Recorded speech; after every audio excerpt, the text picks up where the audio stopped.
Hi ಎಲ್ಲರಿಗೂ ನಮಸ್ಕಾರ. Welcome back to our YouTube channel. ಯಾರೆಲ್ಲ ವಿಡಿಯೋಸ್ ಸಬ್ಸ್ಕ್ರೈಬ್ ಮಾಡದೆ ನೋಡ್ತಾ ಇದ್ರೆ ಸಬ್ಸ್ಕ್ರೈಬ್ ಮಾಡ್ಕೊಳ್ಳಿ. ಹಾಗೆ ಇದು 9ನೇ ತರಗತಿಗೆ ಸಂಬಂಧಪಟ್ಟಂತೆ 8ನೇ ವಿಡಿಯೋ ಆಗಿರುತ್ತೆ. ಓಕೆ, ಮೊದಲನೇ ಪ್ರಶ್ನೆ ನೋಡ್ತಾ ಹೋಗೋಣ. ಎಲೆಕ್ಟ್ರಾನ್, ಪ್ರೋಟಾನ್ ಮತ್ತು ನ್ಯೂಟ್ರಾನ್ಗಳ ಗುಣಲಕ್ಷಣಗಳನ್ನ ಹೋಲಿಕೆ ಮಾಡಿ ಅಂತ ಇದೆ.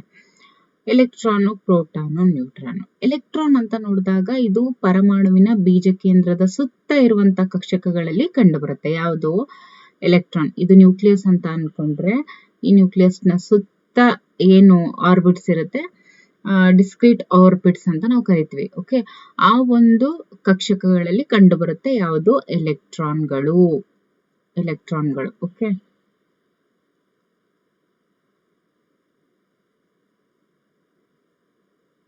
ಮತ್ತೆ ಎಲೆಕ್ಟ್ರಾನ್ ಅಂತ ಹೇಳಿದಾಗ ಎಲೆಕ್ಟ್ರಾನ್ ಅನ್ನುವಂಥದ್ದು ಋಣ ವಿದ್ಯುದಾವೇಶವನ್ನು ಒಳಗೊಂಡಿರುತ್ತೆ. ಮೀನ್ಸ್ ಏನು? ನೆಗೆಟಿವ್ ಸೈನ್ ಅನ್ನ, ಅಂದ್ರೆ ನೆಗೆಟಿವ್ ಆಗಿ ಇಂಡಿಕೇಟ್ ಮಾಡ್ತೀವಿ. ಇನ್ನು ಎಲೆಕ್ಟ್ರಾನ್ ನ ರಾಶಿ ಏನಿರುತ್ತೆ ಅದು ನಗಣ್ಯ, ಮೀನ್ಸ್ ನೆಗ್ಲಿಜಿಬಲ್ ಅಂತ ಹೇಳ್ತೀವಿ. ಇನ್ನು ಪ್ರೋಟಾನ್ ಬಂದಾಗ ನೋಡಿ, ಪ್ರೋಟಾನು ಪರಮಾಣುವಿನ ಬೀಜ ಕೇಂದ್ರದಲ್ಲಿ ಮಾತ್ರ ಕಂಡು ಬರುತ್ತೆ. ಓಕೆ, ಇದು ಏನು?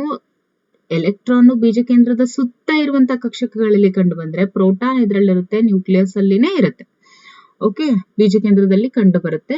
ಪ್ರೋಟಾನು ಧನ ವಿದ್ಯುದಾವೇಶವನ್ನ ಒಳಗೊಂಡಿರುತ್ತೆ, ಮೀನ್ಸ್ ಪಾಸಿಟಿವ್ ಸೈನ್ ಅನ್ನ ಇದು ಒಳಗೊಂಡಿರುತ್ತೆ. ಪ್ರೋಟಾನ್ ನ ರಾಶಿ ಎಲೆಕ್ಟ್ರಾನ್ ನ ರಾಶಿಯ ಸರಿಸುಮಾರು 2000 ಪಟ್ಟು ಜಾಸ್ತಿ ಇರುತ್ತೆ. ಓಕೆ, ಇನ್ನು ನ್ಯೂಟ್ರಾನ್ ಕೂಡ ಎಲ್ಲಿರುತ್ತೆ ಅಂತ ಹೇಳಿದ್ರೆ, ನ್ಯೂಟ್ರಾನ್ ಕೂಡ ಪರಮಾಣುವಿನ ಬೀಜ ಕೇಂದ್ರದಲ್ಲಿನೇ ಇರುವಂತದ್ದು. ಹಾಗಾದ್ರೆ ಒಂದು ನ್ಯೂಕ್ಲಿಯಸ್ ಅಂತ ಬಂದಾಗ ನ್ಯೂಕ್ಲಿಯಸ್ ಅಲ್ಲಿ ಏನಿರುತ್ತೆ? ಪ್ರೋಟಾನ್ಸ್ ಮತ್ತೆ ನ್ಯೂಟ್ರಾನ್ಸ್ ಎರಡಿರುತ್ತೆ. ಓಕೆ, ನ್ಯೂಟ್ರಾನ್ ಯಾವುದೇ ಒಂದು ವಿದ್ಯುದಾವೇಶವನ್ನ ಒಳಗೊಂಡಿರೋದಿಲ್ಲ. ನ್ಯೂಟ್ರಾನ್ ರಾಶಿ ಕೂಡ ಸರಿಸುಮಾರು ಪ್ರೋಟಾನ್ ರಾಶಿಯಷ್ಟೇ ಇರುತ್ತೆ. ಅಂದ್ರೆ ನ್ಯೂಟ್ರಾನ್ ಎಷ್ಟು ರಾಶಿಯನ್ನು ಒಳಗೊಂಡಿರುತ್ತೆ, ನ್ಯೂಟ್ರಾನ್ ಕೂಡ ಅಷ್ಟೇ ರಾಶಿಯನ್ನು ಒಳಗೊಂಡಿರುತ್ತೆ. ಆದ್ರೆ ಪ್ರೋಟಾನ್ ಏನಿದೆ ಎಲೆಕ್ಟ್ರಾನ್ ನ 2000 ಪಟ್ಟು ಜಾಸ್ತಿ ಮಾಸ್ ಅನ್ನ ಒಳಗೊಂಡಿರುತ್ತೆ. Okay, next question. J Thomson ರವರ ಪರಮಾಣು ಮಾದರಿಯ ನ್ಯೂನತೆಗಳು ಯಾವುವು ಅಂತ ಕೇಳಿದ್ದಾರೆ. ನೋಡಿ, ಜೆ ಥಾಮ್ಸನ್ ಅವರು ಏನು ವಾಟರ್ ಮಿಲನ್ ಮಾಡೆಲ್ ಅಂತ ಹೇಳ್ತೀವಿ ನಾವು. ಓಕೆ, ಆಮೇಲೆ ಪಡ್ಡಿಂಗ್ ಮಾಡೆಲ್ ಅಂತ ಕೂಡ ಅದನ್ನ ಹೇಳ್ತಾರೆ. ಸೊ ಪರಮಾಣು ಮಾದರಿಯ, ಹಾಗಾದ್ರೆ ಅವರ ಒಂದು ಮಾದರಿ ಯಾಕೆ ನ್ಯೂನತೆಯನ್ನ ಒಳಗೊಂಡಿತ್ತು, ಅಥವಾ ಯಾವೆಲ್ಲ ನ್ಯೂನತೆಗಳನ್ನ ಇದು ಒಳಗೊಂಡಿತ್ತು ಅಂತ ಹೇಳಿದ್ರೆ, ಮೊದಲನೇದು ನೋಡಿ, ಥಾಮ್ಸನ್ ರವರು ಪ್ರತಿಪಾದಿಸಿದ್ದು ಏನು ಅಂತ ಹೇಳಿದ್ರೆ, ಒಂದು ಪರಮಾಣು ಅಂತ ನಾವು ತಗೊಂಡಾಗ ಧನಾತ್ಮಕ ಅಂಶವಿರುವಂತಹ ಗೋಳವನ್ನ ಅದು ಒಳಗೊಂಡಿರುತ್ತೆ. ನೋಡಿ, ಒಂದು ಪರಮಾಣು ಏನಿದೆ, ಒಂದು ಆಟಮ್ ಅಂತ ನಾವು ಕನ್ಸಿಡರ್ ಮಾಡಿದ್ರೆ, ಇದು ಒಂದು ಆಟಮ್ ಅಂತ ಕನ್ಸಿಡರ್ ಮಾಡಿದ್ರೆ ಅದು ಧನಾತ್ಮಕ ಅಂಶವಿರುವ ಒಂದು ಗೋಳವನ್ನ ಒಳಗೊಂಡಿರುತ್ತೆ ಅಂತ ಹೇಳಿದ್ರು. ನೋಡಿ, ಅಂದ್ರೆ ಇದೇನಿದೆ ಇದೆಲ್ಲಾನು ಕೂಡ ಧನಾತ್ಮಕ ಅಂಶ ಇರುವಂತಹ ಗೋಳವನ್ನ ಒಳಗೊಂಡಿರುತ್ತೆ.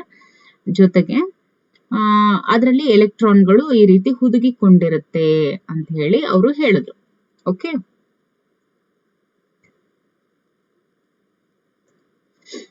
ಸೊ ಅವ್ರೇನ್ ಹೇಳಿದ್ರು, ಥಾಮ್ಸನ್ ರವರು ಪ್ರತಿಪಾದಿಸಿದ್ದು ಏನು ಅಂತ ಹೇಳಿದ್ರೆ, ಒಂದು ಪರಮಾಣು ಏನಿರುತ್ತೆ ಅದು ಧನಾತ್ಮಕ ಅಂಶವಿರುವಂತಹ ಒಂದು ಗೋಳವನ್ನ ಒಳಗೊಂಡಿದೆ. ಅದರೊಳಗಡೆ ಎಲೆಕ್ಟ್ರಾನ್ಗಳು ಹುದುಗಿಕೊಂಡಿದ್ದಾವೆ. ಜಸ್ಟ್ ಲೈಕ್ ವಾಟರ್ ಮೆಲನ್, ಹೇಗೆ ಅಲ್ಲಿ ಸೀಡ್ಸ್ ಅದ್ರೊಳಗಡೆ ಇರುತ್ತಲ್ವಾ, ಅದೇ ಎಲೆಕ್ಟ್ರಾನ್ ಅಂತ ಹೇಳಿದ್ರು. ಆ ರೆಡ್ಡಿಶ್ ಪಾರ್ಟ್ ಏನ್ ಕಾಣುತ್ತಲ್ವಾ ಅದೆಲ್ಲಾನು ಕೂಡ ಧನಾತ್ಮಕ ಅಂಶವಿರುವಂತಹ ಗೋಳ ಅಂತ ಹೇಳಿ ಜೆ ಥಾಮ್ಸನ್ ಅವರು ಹೇಳಿದ್ರು. ಆದ್ರೆ ನಂತರದ ಪ್ರಯೋಗದಲ್ಲಿ ಏನಾಯ್ತು, ಇವ್ರ ನಂತರ ಬಂದಂತ ನೀಲ್ಸ್ ಬೋರ್ ಅವರಾಗಿರ್ಬೋದು, ರುದರ್ಫರ್ಡ್ ರವರಾಗಿರ್ಬೋದು, ಓಕೆ, ಅವ್ರು ಎಲ್ಲದ್ರಿಂದ ಏನು ಪ್ರಯೋಗಗಳು ಏನು ಮಾಡಿದ್ರು ಅದರಿಂದ ಏನ್ ಗೊತ್ತಾಯ್ತು ಅಂತ ಹೇಳಿದ್ರೆ, ಧನ ವಿದ್ಯುದಾವೇಶ ಕಣಗಳು ಅಂತ ಅಂದ್ರೆ ಪ್ರೋಟಾನ್ಗಳು ಪರಮಾಣುವಿನ ಬೀಜ ಕೇಂದ್ರದಲ್ಲಿ, ಜೊತೆಗೆ ಎಲೆಕ್ಟ್ರಾನ್ಗಳು ಕೂಡ ಬೀಜ ಕೇಂದ್ರದ ಸುತ್ತ ಕಕ್ಷಕಗಳಲ್ಲಿ ಕಂಡು ಬರುವಂತದ್ದು ಏನು ಆಯ್ತಲ್ವಾ. ಹಾಗಾಗಿ ಇವರ ಒಂದು ಜೆ ಥಾಮ್ಸನ್ ಅವರ ಒಂದು ಪರಮಾಣು ಮಾದರಿ ಆ ಮಟ್ಟಕ್ಕೆ ಅವತ್ತಿನ ಇದರಲ್ಲಿ ಸಮಂಜಸ ಅಂತ ಅನ್ಸಿರ್ಲಿಲ್ಲ. ಸೊ ಹಾಗಾಗಿ ಇವು ನ್ಯೂನತೆಗಳಾಗಿದ್ವು. ಓಕೆ, ಇನ್ನು ರುದರ್ಫೋರ್ಡ್ ರವರ ಪರಮಾಣು ಮಾದರಿ ನ್ಯೂನತೆಗಳು ಅಂತ ನೋಡಿದಾಗ, ವೃತ್ತಾಕಾರದ ಕಕ್ಷೆಯಲ್ಲಿ ಎಲೆಕ್ಟ್ರಾನ್ಗಳ ತಿರುಗುವಿಕೆ ಅಂದ್ರೆ ಅದೇನ್ ರೌಂಡ್ ಆಗ್ತಾ ಇರುತ್ತೆ ಅದು ಸ್ಥಿರವಾಗಿರೋದು ಊಹಿಸಲು ಸಾಧ್ಯವಿಲ್ಲ. ಇದು ಅವರ ನ್ಯೂನತೆ ಅಂತ ಹೇಳ್ಬೋದು. ಅಂದ್ರೆ ಇವ್ರೇನ್ ಹೇಳಿದ್ದು, ವೃತ್ತಾಕಾರದ ಕಕ್ಷೆಯಲ್ಲಿ, ಈಗ ಇದು ನ್ಯೂಕ್ಲಿಯಸ್ ನ ಸುತ್ತ ಏನು ಕಕ್ಷೆ ಇರುತ್ತೆ ಅಲ್ಲಿ ಎಲೆಕ್ಟ್ರಾನ್ಗಳು ತಿರುಗ್ತಾನೇ ಇರುತ್ತೆ ಅಂತ ಹೇಳಿದ್ರು. ಓಕೆ, ಸೊ ಅಲ್ಲಿ ಅದು ಏನ್ ಹೇಳಿದ್ದಾರೆ ಅವರು, ತಿರುಗುವಿಕೆ ಸ್ಥಿರವಾಗಿರೋದು ಊಹಿಸೋದಕ್ಕೆ ಸಾಧ್ಯವಿಲ್ಲ. ಅಂದ್ರೇನು, ಅವರು ಸ್ಥಿರವಾಗಿರುತ್ತೆ, ಅದು ತಿರುಗ್ತಾ ಇರುತ್ತೆ ಅಂತ ಹೇಳಿದ್ರು. ಸೊ ಆಗಿದ್ದಾಗ ಅದು ತಿರುಗ್ತಾ ಇರೋದು ಏನಿರುತ್ತೆ ಅದು ಸ್ಥಿರವಾಗಿರುತ್ತೆ ಅಂತ ನಾವು ಅನ್ಕೊಳ್ಳೋದಕ್ಕೆ ಆಗಲ್ಲ. ಸೊ ಯಾವುದೇ ಒಂದು ಕಣ ವೃತ್ತಾಕಾರದ ಕಕ್ಷೆಯಲ್ಲಿ ತಿರುಗ್ತಾನೆ ಇದ್ದಾಗ ಏನಾಗುತ್ತೆ ನೋಡಿ, ಈಗ ಇದು ಒಂದು ಎಲೆಕ್ಟ್ರಾನ್ ಅಂತ ಅನ್ಕೊಂಡ್ರೆ ಅದು ತಿರುಗ್ತಾನೆ ಇದೆ ಅಂತ ಹೇಳಿದಾಗ ಅದು ಏನನ್ನ ಪಡ್ಕೊಳ್ಳುತ್ತೆ ನೋಡಿ, ಅದು ಯಾವ್ದಕ್ಕೆ ಒಳಗಾಗುತ್ತೆ, ದಟ್ ಇಸ್ ವೇಗೋತ್ಕರ್ಷಕ್ಕೆ ಒಳಪಡುತ್ತೆ. ಮೀನ್ಸ್ ಅದು ಆಕ್ಸಲರೇಷನ್ಗೆ ಒಳಪಡುತ್ತೆ. ಆಕ್ಸಲರೇಷನ್ಗೆ ಒಳಪಟ್ಟಂತ ಸಂದರ್ಭದಲ್ಲಿ ಏನಾಗುತ್ತೆ, ಆವೇಶಯುಕ್ತ ಕಣಗಳು ಶಕ್ತಿನ ಕಳೆದುಕೊಳ್ಳುತ್ತೆ. ಅಂದ್ರೆ ಮೀನ್ಸ್ ಅವು ಏನ್ ಮಾಡ್ತವೆ, ಹೊರಗಡೆ ಆಗ್ತವೆ, ಏನನ್ನ, ತನ್ನ ಶಕ್ತಿಯನ್ನ ಅವು ಹೊರಸೂಸ್ತವೆ. ಈ ರೀತಿಯಾಗಿ ತಿರುಗ್ತಾ ಇರುವಂತಹ ಎಲೆಕ್ಟ್ರಾನ್ ತನ್ನ ಶಕ್ತಿಯನ್ನ ಕಳ್ಕೊಂಡು ಅಂತಿಮವಾಗಿ ಎಲ್ಲಿಗೆ ಬಂದು ಬೀಳುತ್ತೆ, ಅದು ನ್ಯೂಕ್ಲಿಯಸ್ ಅಲ್ಲೇ ಬಂದು ಬೀಳುತ್ತೆ. ಓಕೆ, ಸೊ ಹಾಗಾಗಿ ಈ ರೀತಿ ಆಗೋದ್ರಿಂದ ಪರಮಾಣು ಒಂದು ಅಸ್ಥಿರ ಅಂತ ಹೇಳಿ ಹೇಳಲಾಗುತ್ತೆ. ಹಾಗಾಗಿ ಇದೆಲ್ಲನೂ ಕೂಡ ರುದರ್ಫೋರ್ಡ್ ರವರ ಪರಮಾಣು ಮಾದರಿಯ ನ್ಯೂನತೆಗಳಾಗಿತ್ತು.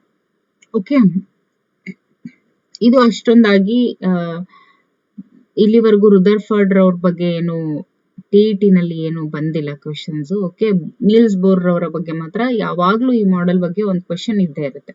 ಓಕೆ, ಬೋರ್ ರವರ ಪರಮಾಣು ಮಾದರಿಯನ್ನ ವಿವರಿಸಿ ಅಂತ ಹೇಳಿದ್ದಾರೆ. ನೀಲ್ಸ್ ಬೋರ್ ರವರ ಪರಮಾಣು ಮಾದರಿ ನೋಡಿ, ರುದರ್ಫೋರ್ಡ್ ರವರ ಪರಮಾಣು ಮಾದರಿ ವಿರುದ್ಧ ಬಂದಂತಹ ಆಕ್ಷೇಪಣೆಗಳಿಂದ ಹೊರಬರೋದಕ್ಕೆ ನೀಲ್ಸ್ ಬೋರ್ ರವರು ಪರಮಾಣು ಮಾದರಿಯ ಕುರಿತು ಈ ಕೆಳಗಿನ ಸಮರ್ಥನೆಗಳನ್ನ ಮುಂದಿಟ್ರು. ಯಾವುದು ನೋಡಿ, ಪರಮಾಣು ಅಂತ ಹೇಳಿದ್ರೆ ಇದು ಪರಮಾಣುವಿನಲ್ಲಿ ವಿವಿಕ್ತ ಕಕ್ಷೆಗಳು ಅನ್ನುವಂತ ಸ್ಪೆಷಲ್ ಕಕ್ಷೆಗಳಲ್ಲಷ್ಟೇ ಎಲೆಕ್ಟ್ರಾನ್ಗಳು ಇರೋದಕ್ಕೆ ಸಾಧ್ಯ. ಇವಾಗ ನೀವು ನೋಡ್ತಾ ಇದ್ದೀರಲ್ವಾ, ಇದು ಬೀಜ ಕೇಂದ್ರ ಮೀನ್ಸ್ ನ್ಯೂಕ್ಲಿಯಸ್ ಅಂತ ಅನ್ಕೊಂಡ್ರೆ ಇಲ್ಲಿ ಮಾತ್ರ this is K shell, this is L shell, ಇದು ಎಂ ಶೆಲ್, ಇದು ಎನ್ ಶೆಲ್. ಓಕೆ, ಹೀಗೆ ಎಲೆಕ್ಟ್ರಾನ್ಸ್ ಜಾಸ್ತಿ ಆದಂಗೆಲ್ಲ according to atomic number electrons ಜಾಸ್ತಿ ಆದಂಗೆಲ್ಲ ಏನಾಗ್ತಾ ಹೋಗುತ್ತೆ, ಶೆಲ್ ಕೂಡ ಎಕ್ಸ್ಟ್ರಾ ಆಗ್ತಾ ಹೋಗುತ್ತೆ. ಸೊ ಈ ಒಂದು ಕಕ್ಷೆಗಳಲ್ಲಿ, ಪರ್ಟಿಕ್ಯುಲರ್ ಕಕ್ಷೆಗಳಲ್ಲಿ, ಡಿಸ್ಕ್ರೀಟ್ ಆರ್ಬಿಟ್ಗಳಲ್ಲಿ ಮಾತ್ರ ಎಲೆಕ್ಟ್ರಾನ್ಗಳು ಇರೋದಕ್ಕೆ ಅವಕಾಶ ಇದೆ. ಈ ಕಕ್ಷೆಗಳಲ್ಲಿ ಮಾತ್ರನೇ ಎಲೆಕ್ಟ್ರಾನ್ಗಳು ಸುತ್ತುತ್ತಾ ಇರುತ್ತೆ. ಈ ರೀತಿಯಾಗಿ ಆ ಕಕ್ಷೆಗಳಲ್ಲಿ ಎಲೆಕ್ಟ್ರಾನ್ಗಳು ಸುತ್ತುತ್ತಾ ಇರಬೇಕಾದ್ರೆ ಯಾವುದೇ ಒಂದು ಶಕ್ತಿಯನ್ನ ಇವು ಹೊರಸೂಸೋದಿಲ್ಲ ಅನ್ನುವಂಥದ್ದನ್ನ ಯಾರು ಹೇಳಿದ್ರು, ನೀಲ್ಸ್ ಬೋರ್ ಅವರು ಹೇಳಿದ್ರು. ಓಕೆ, ಪರಮಾಣುವಿನ ಕೆಲವು ಶಕ್ತಿಯ ಮಟ್ಟಗಳು ಇವೆ K L M N shell. Okay, ಈ ಕಕ್ಷೆಗಳನ್ನ ಅಥವಾ ಕವಚಗಳನ್ನ ಅವನ ಆರ್ಬಿಟ್ ಅಂತ ಕೂಡ ಕರೀತಾರೆ, ಜೊತೆಗೆ ಶೆಲ್ ಅಂತ ಕೂಡ ಕರೀತಾರೆ, ಕವಚ ಅಂತ ಕೂಡ ಕರೀತಾರೆ. ಸೊ ಅವುಗಳನ್ನ ನಾವು ಶಕ್ತಿಯ ಮಟ್ಟಗಳು ಅಂತ ಹೇಳ್ತೀವಿ. ಚಿತ್ರದಲ್ಲಿ ಪರಮಾಣುವಿನ ಶಕ್ತಿಯ ಮಟ್ಟಗಳನ್ನ ತೋರಿಸಲಾಗಿದೆ. ಈ ಕಕ್ಷೆಗಳನ್ನ ಅಥವಾ ಕವಚಗಳನ್ನ ಕೆ ಎಲ್ ಎಂ ಎನ್ ಅನ್ನುವಂತಹ ಒಂದು ಅಕ್ಷರಗಳಲ್ಲಿ ನಾವೇನ್ ಮಾಡ್ತಾ ಹೋಗ್ತೀವಿ, ತೋರಿಸ್ತೀವಿ. ಇಲ್ಲಿ ಕೆ ಅನ್ನುವಂಥದ್ದೇನು, ದಟ್ ಇಸ್ 1, ದಿಸ್ ಇಸ್ 2ನೇದು, ಇದು 3ನೇದು, ಇದು 4ನೇದು, ಹೀಗೆ 5, 6 ಅಂತ ಹೇಳಿದಾಗ K L M N O P ಈ ತರ. ಓಕೆ, ಮುಂದಿನ ಪ್ರಶ್ನೆ, ಈ ಅಧ್ಯಾಯದಲ್ಲಿ ಪ್ರಸ್ತಾಪಿಸಲಾದಂತ ಎಲ್ಲಾ ಪರಮಾಣು ಮಾದರಿಗಳನ್ನ ಹೋಲಿಸಿ ನೋಡಿ. ಜೆ ಥಾಮ್ಸನ್ ಅವರ ಪರಮಾಣು ಮಾದರಿ, ರುದರ್ಫೋರ್ಡ್ ರವರ ಪರಮಾಣು ಮಾದರಿ, ನೀಲ್ಸ್ ಬೋರ್ ರವರ ಪರಮಾಣು ಮಾದರಿ. ಈಗ ಮೊದಲನೇದಾಗಿ ಜೆ ಥಾಮ್ಸನ್ ಅವರವರ ಪರಮಾಣು ಮಾದರಿಯನ್ನ ನೋಡ್ತಾ ಹೋದ್ರೆ, ಒಂದು ಪರಮಾಣು ಧನಾತ್ಮಕ ಅಂಶವಿರುವಂತಹ ಗೋಳವನ್ನ ಇದು ಒಳಗೊಂಡಿರುತ್ತೆ. ಓಕೆ, ಅಕಾರ್ಡಿಂಗ್ ಟು ಥಾಮ್ಸನ್ ಅವರು ಏನ್ ಹೇಳ್ತಾರೆ, ಅವ್ರ ಪ್ರಕಾರ ಏನು, ಒಂದು ಪರಮಾಣು ಧನಾತ್ಮಕ ಅಂಶವಿರುವಂತಹ ಒಂದು ಗೋಳವನ್ನ ಒಳಗೊಂಡಿದೆ, ಅದರಲ್ಲಿ ಎಲೆಕ್ಟ್ರಾನ್ಗಳು ಹುದುಗಿಕೊಂಡಿದ್ದಾವೆ ಅಂತ ಹೇಳಿದ್ರು. ಜೊತೆಗೆ ಋಣಾತ್ಮಕ ಮತ್ತು ಧನಾತ್ಮಕ ಆವೇಶಗಳು ಪರಿಮಾಣದಲ್ಲೂ ಕೂಡ ಸರಿ ಪರಿಮಾಣದಲ್ಲಿ ಇರ್ತವೆ. ಆದ್ರಿಂದ ಒಂದು ಪರಮಾಣು ಸಂಪೂರ್ಣ ತಟಸ್ಥವಾಗಿರುತ್ತೆ ಅಂತ ಯಾರು ಹೇಳ್ತಾರೆ, ದಟ್ ಇಸ್ ಜೆ ಥಾಮ್ಸನ್ ಅವರು. ಇನ್ನು ರುದರ್ಫೋರ್ಡ್ ರವರ ಪರಮಾಣು ಮಾದರಿ ಏನ್ ಹೇಳುತ್ತು ಅಂತ ಹೇಳಿದ್ರೆ, ಪರಮಾಣುವಿನ ಕೇಂದ್ರ ಏನಿರುತ್ತೆ, ಬೀಜ ಕೇಂದ್ರ, ಅದು ಧನಾವೇಶವನ್ನು ಒಳಗೊಂಡಿರುತ್ತೆ. ಅದನ್ನ ನಾವು ನ್ಯೂಕ್ಲಿಯಸ್ ಅಂತ ಹೇಳ್ತೀವಿ. ಓಕೆ, ಪರಮಾಣುವಿನ ಹೆಚ್ಚಿನ ದ್ರವ್ಯರಾಶಿ ಬೀಜ ಕೇಂದ್ರದಲ್ಲಿನೇ ಕೇಂದ್ರೀಕೃತವಾಗಿರುತ್ತೆ ಅಂತ ಹೇಳಿದ್ರು. ಪರಮಾಣುವಿನ ಹೆಚ್ಚಿನ ದ್ರವ್ಯರಾಶಿ, ಪರಮಾಣುವಿನ ಒಂದು ಹೆಚ್ಚಿನ ದ್ರವ್ಯರಾಶಿ ಬೀಜ ಕೇಂದ್ರದಲ್ಲಿನೇ ಕೇಂದ್ರೀಕೃತವಾಗಿರುತ್ತೆ. This is very important. Okay,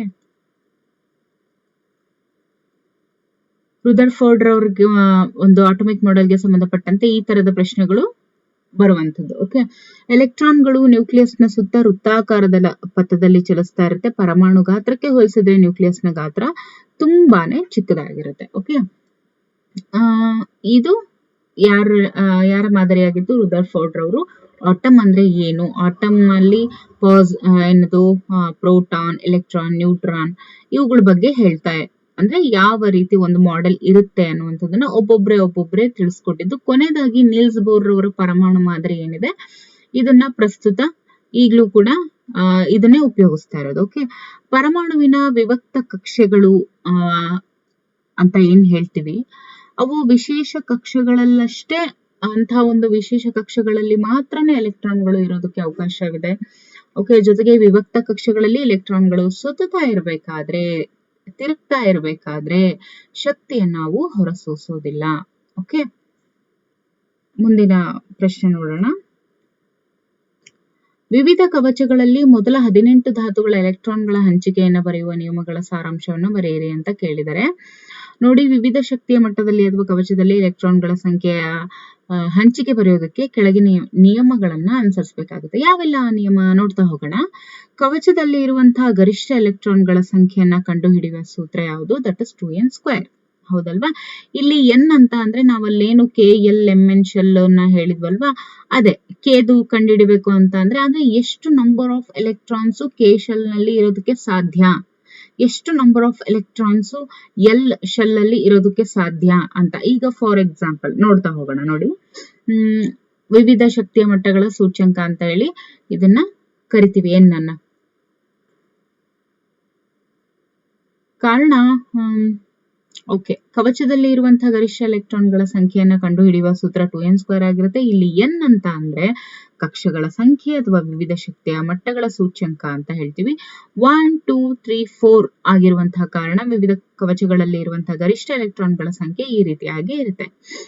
ಮೊದಲ ಕಕ್ಷೆ ಕೆ ಕವಚ ಆಗಿರೋದ್ರಿಂದ 2n². ಅಲ್ಲಿ n ಪ್ಲೇಸ್ ಅಲ್ಲಿ ನಾವು 1 ಹಾಕ್ದಾಗ ಏನಾಗುತ್ತೆ? ದಟ್ ಇಸ್ 2 ಸಿಗುತ್ತೆ. ಅಂದ್ರೆ ಅಲ್ಲಿ ಕೇಶಲ್ಲಿ ಓನ್ಲಿ 2 ಎಲೆಕ್ಟ್ರಾನ್ಸ್ ಮಾತ್ರ ನಮ್ಗೆ ಏನು ಎಲೆಕ್ಟ್ರಾನ್ಸ್ ಫಿಲ್ ಮಾಡ್ಬೇಕಾದ್ರೆ 2 ಎಲೆಕ್ಟ್ರಾನ್ಸ್ ಮಾತ್ರ ಫಿಲ್ ಮಾಡ್ಬೇಕಂದ್ರೆ ಇವಾಗ ಒಂದು ಎಲೆಕ್ಟ್ರಾನ್ ಆಯ್ತಾ, ನೆಕ್ಸ್ಟ್ ಎರಡನೇ ಎಲೆಕ್ಟ್ರಾನ್, ಮತ್ತೆ ಮೂರನೇದು ಅಲ್ಲಿ ಆ ಒಂದು ಕೇಶಲ್ ಅಲ್ಲಿ ಹಾಕೋಕೆ ಅವಕಾಶ ಇರಲ್ಲ. ಅದನ್ನ ಏನ್ ಮಾಡ್ಬೇಕು?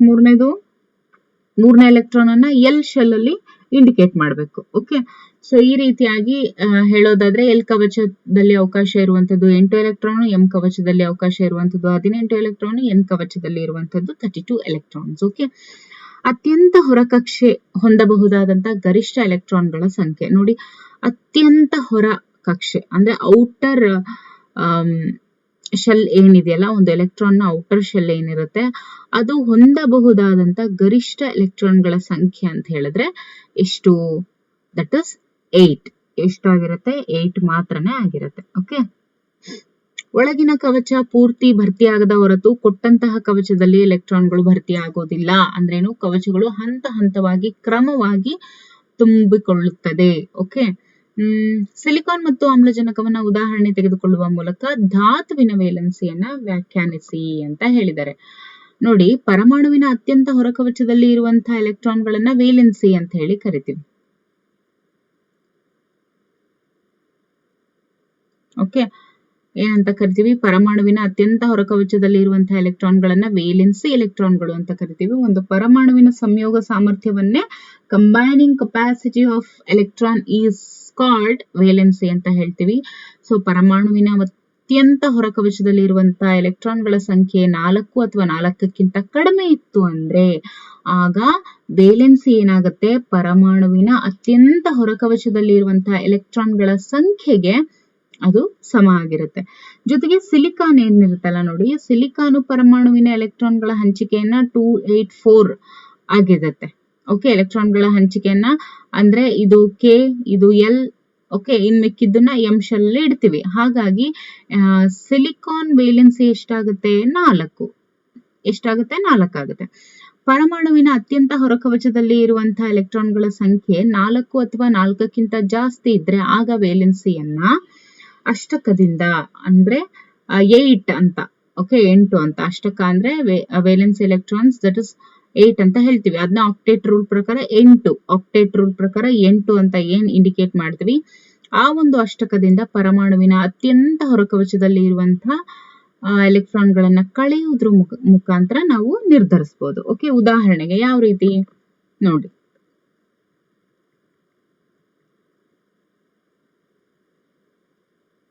ಆಕ್ಸಿಜನ್ ಪರಮಾಣುಗಳು ತಮ್ಮ ಅತ್ಯಂತ ಹೊರಕವಚದಲ್ಲಿ 6 ಎಲೆಕ್ಟ್ರಾನ್ಗಳನ್ನು ಒಳಗೊಂಡಿರುತ್ತೆ. ಆದ್ದರಿಂದ ಅವುಗಳ ವೇಲೆನ್ಸಿ ಎಷ್ಟು? 8 - 6 = 2.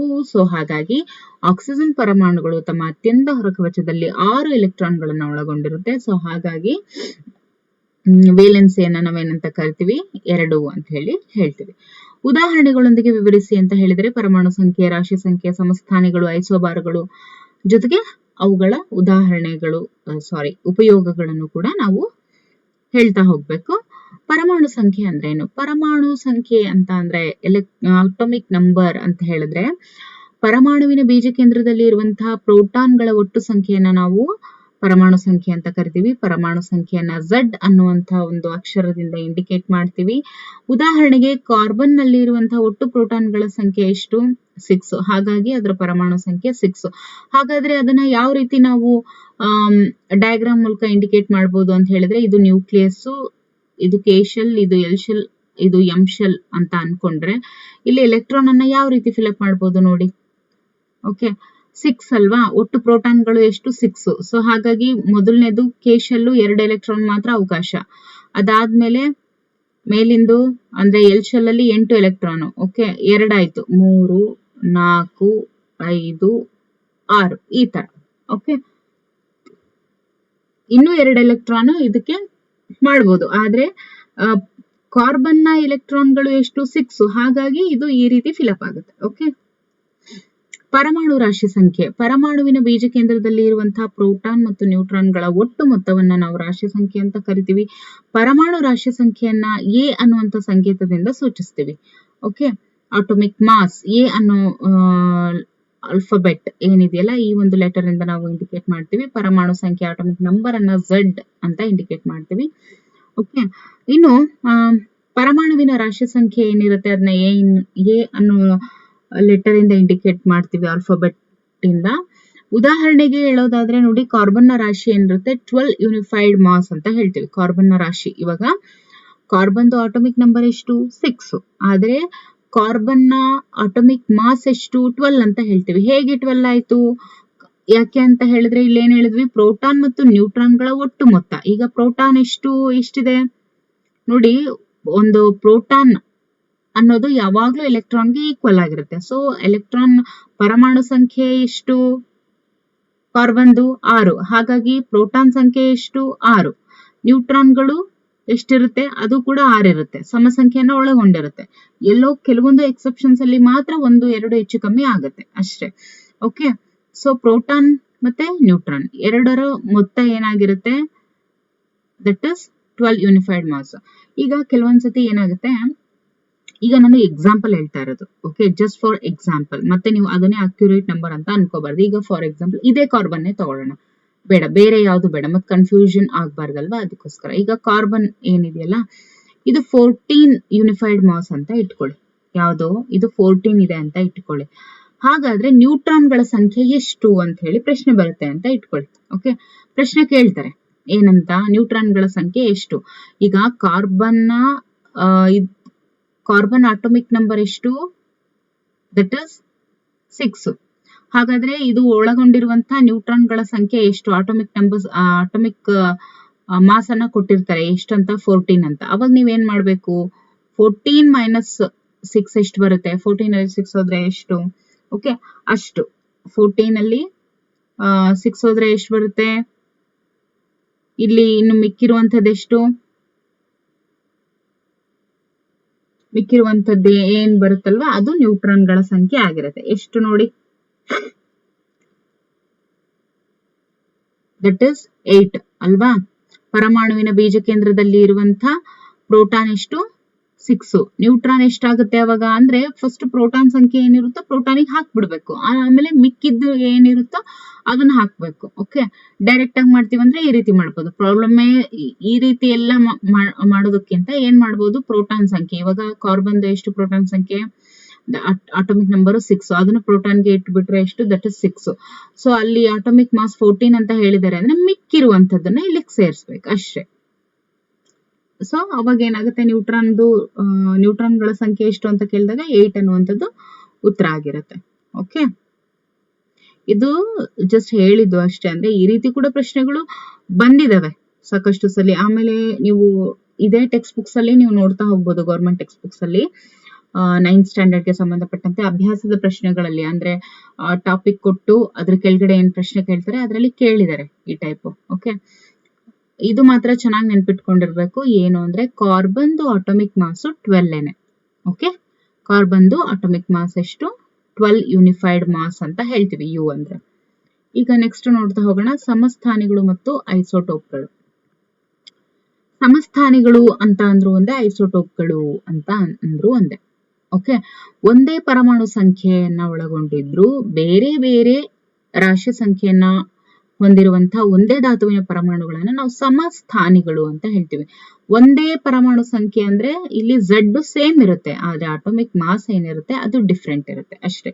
ಅಟಾಮಿಕ್ ಮಾಸ್ ಬೇರೆ ಬೇರೆ ಇರುತ್ತೆ. ಏನು ಇವಾಗ ಅದಕ್ಕೆ ವೆರಿ ಗುಡ್ ಎಕ್ಸಾಂಪಲ್ ಅಂತ ಹೇಳಿದ್ರೆ ಹೈಡ್ರೋಜನ್ ಸಮಸ್ಥಾನಿಗಳು ಅಂತ ಹೇಳ್ತೀವಿ. ಅಂದ್ರೆ ಏನು, ಹೈಡ್ರೋಜನ್ ಐಸೋಟೋಪ್ಗಳು. ಇದರಲ್ಲಿ ನಾವು 3 ಪ್ರಭೇದಗಳನ್ನ ನಾವು ನೋಡ್ತೀವಿ. ಅಂದ್ರೆ ಏನು, H1 H2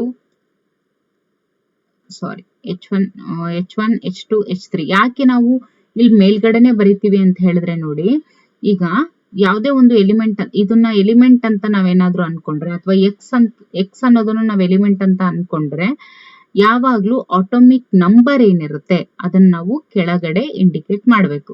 ಆಟೋಮಿಕ್ ಮಾಸ್ ಏನಿರುತ್ತೆ ಅದನ್ನ ಮೇಲೆ ಇಂಡಿಕೇಟ್ ಮಾಡಬೇಕು. ಸೊ ಹಾಗಾಗಿ ಇಲ್ಲಿ ಆಟೋಮಿಕ್ ಮಾಸ್ ಅನ್ನ ಮೇಲ್ಗಡೆ ಇಂಡಿಕೇಟ್ ಮಾಡಿದ್ದಾರೆ. ಓಕೆ, ಇಲ್ಲಿ ಮೊದಲನೇದು ಅಂದ್ರೆ ಆಟೋಮಿಕ್ ಮಾಸ್ 1 ಅನ್ನ ಒಳಗೊಂಡಿದ್ದು ಆಟೋಮಿಕ್ ನಂಬರ್ 1 ಅನ್ನ ಒಳಗೊಂಡಿದ್ರೆ ಅದನ್ನ ನಾವೇನಂತ ಕರಿತೀವಿ? ಪ್ರೋಟಿಯಂ ಅಂತ ಹೇಳಿ ಕರಿತೀವಿ. ಓಕೆ, ಇನ್ನು ಡ್ಯೂಟೇರಿಯಂ ಅಂತ ಹೇಳಿದ್ರೆ ಆಟೋಮಿಕ್ ನಂಬರ್ ಅದ್ರದ್ದು 2 ಇರುತ್ತೆ. ಆಟೋಮಿಕ್ ಮಾಸ್ ನಂಬರ್ ಏನಿರುತ್ತೆ ಅದು 2 ಇರುತ್ತೆ. ಆಟೋಮಿಕ್ ನಂಬರ್ ಆಸ್ ಯೂಶುವಲ್ 1 ಇರುತ್ತೆ. ಅದನ್ನ ನಾವು ಡ್ಯೂಟೇರಿಯಂ ಅಂತ ಕರಿತೀವಿ. ಇನ್ನು ಟ್ರಿಟಿಯಂ ಅಂತ ಹೇಳಿದ್ರೆ ಅದು 3 ಆಟೋಮಿಕ್ ಮಾಸ್ ಅನ್ನ ಒಳಗೊಂಡಿರುತ್ತೆ. ಆಟೋಮಿಕ್ ಮಾಸ್ ನಂಬರ್ ಎಷ್ಟು? ಅದು 3 ಆಗಿರುತ್ತೆ. ಬರೀ ಆಟೋಮಿಕ್ ನಂಬರ್ 1 ಆಗಿರುತ್ತೆ. ಓಕೆ, ಸೊ ಇದರಲ್ಲಿ ವೆರಿ ಇಂಪಾರ್ಟೆಂಟ್ ಏನು ಅಂತ ಹೇಳಿದ್ರೆ ಹೆವಿ ವಾಟರ್ ಅಂತ ಕರಿತೀವಿ. ಡ್ಯೂಟೇರಿಯಂನ ಹೆವಿ ವಾಟರ್ ಅಂತ ಕರಿತೀವಿ. ಇದರಲ್ಲಿ ಕೆಲವೊಂದ್ಸತಿ ಕೇಳ್ತಾರೆ ಪ್ರಶ್ನೆ, ಹೆವಿ ವಾಟರ್ ಅಂತ ಹೇಳಿ ಯಾವ್ದನ್ನ ಕರಿತೀವಿ ಅಂತ ಹೇಳಿ, ದಟ್ ಇಸ್ ಡ್ಯೂಟೇರಿಯಂ. ಓಕೆ, ಭಾರ ಜಲ ಅಂತ ಹೇಳಿ ಅದನ್ನ D2O ಅಂತ ಕೂಡ ಇಂಡಿಕೇಟ್ ಮಾಡ್ತಾರೆ. ಇನ್ನು ಐಸೋಬಾರ್ಗಳು.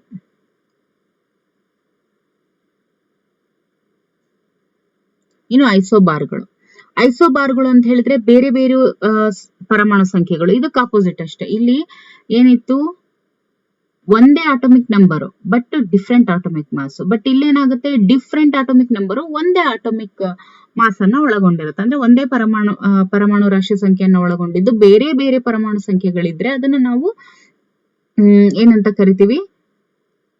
ಐಸೋಬಾರ್ಗಳು ಅಂತ ಹೇಳಿ ಕರಿತೀವಿ. ಉದಾಹರಣೆಗೆ 2 ಧಾತುವನ್ನ ಪರಿಗಣನೆಗೆ ತೆಗೆದುಕೊಂಡ್ರೆ, 2 ಧಾತುಗಳನ್ನ ನಾವು ಪರಿಗಣನೆಗೆ ತೆಗೆದುಕೊಂಡ್ರೆ ನೋಡಿ, ಫಾರ್ ಎಕ್ಸಾಂಪಲ್ ನೋಡೋದಾದ್ರೆ 2 ಧಾತುಗಳು ಯಾವುದು, ಇವಾಗ ಕ್ಯಾಲ್ಸಿಯಂ ಅನ್ನ ತಗೊಂಡ್ರೆ ಇದ್ರದ್ದು ಪರಮಾಣು ಸಂಖ್ಯೆ ಅಂದ್ರೆ ಕ್ಯಾಲ್ಸಿಯಂದು ಎಷ್ಟು ಪರಮಾಣು ಸಂಖ್ಯೆ? That is 20. ಅದೇ ತರ ಆರ್ಗಾನ್ದು ಎಷ್ಟು ಪರಮಾಣು ಸಂಖ್ಯೆ? 18. ಓಕೆ, ಅಂದ್ರೇನು, ಇವಾಗ ನೋಡಿ CA ಮತ್ತೆ ಆರ್ಗಾನ್. ಈಗ ನಾವೇನ್ ಹೇಳ್ತಾ ಇದೀವಿ? ಪರಮಾಣು ಸಂಖ್ಯೆ ಹೇಳ್ತಾ ಇದೀವಿ. ಓಕೆ, ಪರಮಾಣು ಸಂಖ್ಯೆ ಇದ್ರದ್ದು 18, ಇದ್ರದ್ದು 20. ಆದ್ರೆ ಇವುಗಳ ಧಾತುಗಳ ರಾಶಿ ಏನಿರುತ್ತೆ ಅದು 40 ಆಗಿರುತ್ತೆ. ಎಷ್ಟಾಗಿರುತ್ತೆ? 40 ಆಗಿರುತ್ತೆ. ಸೊ ಈ ರೀತಿ ಇಂಡಿಕೇಟ್ ಮಾಡ್ತೀವಿ. ಬಟ್ ಇಲ್ಲಿ ಯಾವ ರೀತಿ ಇದೆ ನೋಡಿ, ಇಲ್ಲಿ ಏನ್ ಇಂಡಿಕೇಟ್ ಮಾಡಿದೀವಿ? ಇಲ್ಲಿ ಆಟೋಮಿಕ್ ಮಾಸ್ ನಂಬರ್ ಏನಿದೆ ಇಲ್ಲಿ ಡಿಫ್ರೆಂಟ್ ಇದೆ, ಬಟ್ ಇಲ್ಲಿ ಆಟೋಮಿಕ್ ಮಾಸ್ ನಂಬರ್ ಏನಿದೆ ಅದು ಸೇಮ್ ಇದೆ. ಇಷ್ಟೇ ಐಸೋಬಾರ್ಗೂ ಮತ್ತೆ ಐಸೋಟೋಪ್ಗೂ ಇರುವಂತಹ ವ್ಯತ್ಯಾಸ. ಓಕೆ, ಇನ್ನು ಸಮಸ್ಥಾನಿಗಳ ಉಪಯೋಗಗಳು. ಓಕೆ, ಏನೆಲ್ಲ ಸಮಸ್ಥಾನಿಗಳ ಉಪಯೋಗಗಳಿದೆ, ಏನೆಲ್ಲ ಇದೆ ಉಪಯೋಗಗಳು ನೋಡ್ತಾ ಹೋಗೋಣ.